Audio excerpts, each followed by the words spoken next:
Assalamualaikum warahmatullahi wabarakatuh. Nama saya Cut Aja Fatimah Azhara dari kelas 11 IPS 1. Ingin mempresentasikan tentang konflik sosial, kekerasan, dan perdamaian. Pengertian konflik. Konflik berasal dari Latin yaitu conflictus, saling berbenturan, bertentangan, berlawanan, dan ketidaksesuaian. Menurut MZ Lawang, konflik adalah perjuangan untuk memperoleh nilai, status, dan kekuasaan ketika tujuan pihak-pihak berkonflik tidak hanya mendapat keuntungan, tapi untuk menundukkan persaingan.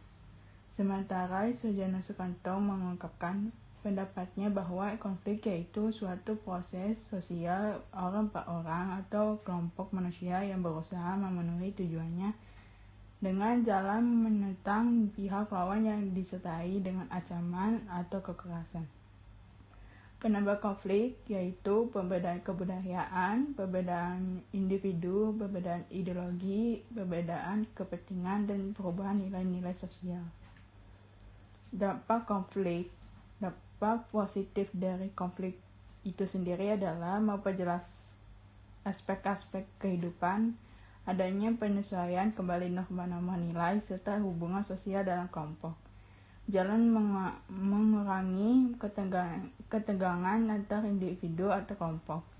Jalan untuk mengurangi atau menekan pertentangan yang terjadi dalam masyarakat, memunculkan kompromi baru, berfungsi sebagai sarana untuk mencapai keseimbangan antar kekuatan dalam masyarakat.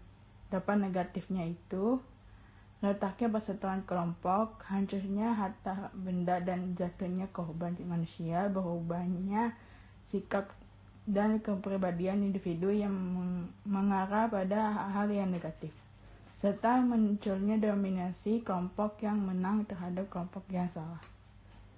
Pengertian kekerasan. Kekerasan adalah sebuah aksi atau tindakan yang bertujuan untuk merusak, mencederai, melukai, meminuskan properti bahkan manusia. Kekerasan sendiri terbagi menjadi dua, yaitu kekerasan secara langsung direct violence dan kekerasan structural violence. Kekerasan secara langsung tidak sekedar melakukan kekerasan secara tangible, tapi lebih dari itu, yakni merupakan aksi yang bertujuan untuk menciptakan hierarki dan hegemoni. Kedua, kekerasan struktural violence, yakni kekerasan diawali dari adanya perbedaan kelas dan posisi yang menghegemoni dan dihegemoni, sehingga memungkinkan terjadinya tindakan alienasi, diskriminasi, eksploitasi, represi yang bertujuan untuk menjaga hierarki yang sudah ada oleh kelompok yang berkuasa maupun bertujuan untuk menghancurkan oleh kelompok yang bertindas. Kekerasan struktural biasanya dilakukan oleh kelompok mayoritas atau yang memegang kekuasaan. Faktor penyebab kekerasan. 1. Adanya prasangka buruk kepada lain. Kedua, individu tidak dapat mengendalikan emosinya. Ketiga, lahirnya permasalahan yang memancing permusuhan. 4. Kontrol sosial sudah tidak berfungsi untuk mengendalikan persaingan yang terjadi. Kelima, adanya keinginan manusia untuk mendapatkan prestasi. Pengertian perdamaian. Berbagai macam bentuk konflik dan kekerasan kemudian menjadi stimulan untuk menerapkan metode-metode baru konsep perdamaian agar bisa menjawab tantangan yang ada.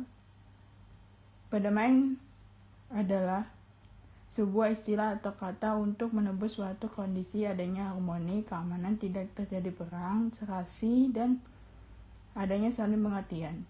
Perdamaian juga bisa diartikan suatu suasana yang tenang dan tidak adanya kekerasan.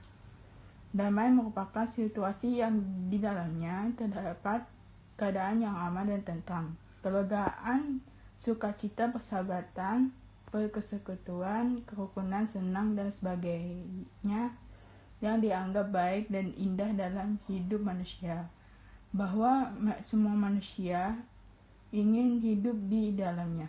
Maka untuk mencapai suasana itu dibutuhkan perencanaan dan pelaksanaan perdamaian. Tidak adanya perang sering disebut dengan perdamaian negatif, dingin, dan kontras dengan perdamaian positif, hangat, yang meliputi semua aspek yang tentang masyarakat yang baik. Cara untuk perdamaiannya, kita saling menghargai satu sama lain, kita menghindari konflik di tengah masyarakat, kita mendorong anggota masyarakat untuk saling menghargai di tengah perbedaan.